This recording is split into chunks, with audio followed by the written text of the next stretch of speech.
ప్రాణంగా పెంచుకున్న తమ్ముణ్ణి చివరిసారైనా చూడాలని ఉండదా?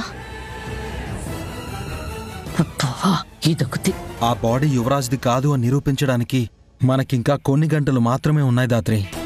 యువరాజ్ ఏజ్లో ఉన్న ప్రతి ఒక్కరి కేస్ ఫైల్ తీసుకొచ్చావు కదా రమ్య? Yes madam. ఇతని పేరు మల్లేష్ మేడం.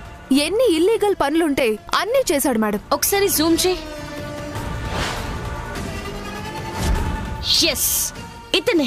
యువరాజ్ ప్లేస్ లో ఉంది ఇతని బాడీయే.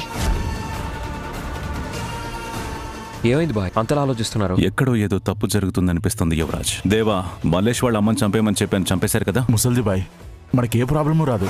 నాకు తెలిసి జేడీ యాదమ్మని తీసుకుని ఈ పార్టీకి శ్మశానానికి బయలుదేరుంటుంది. ఇవాళ మనం ఆ జేడీని శ్మశానానికి వెళ్లకుండా ఆపాలి. మనకి 10 minutes ఉంది. ఆ లోపు మనం వెళ్లకుంటే బాడీని కాల్చేస్తామన్నారు. అంతలోపే వెళ్ళిపోదాం జేడీ.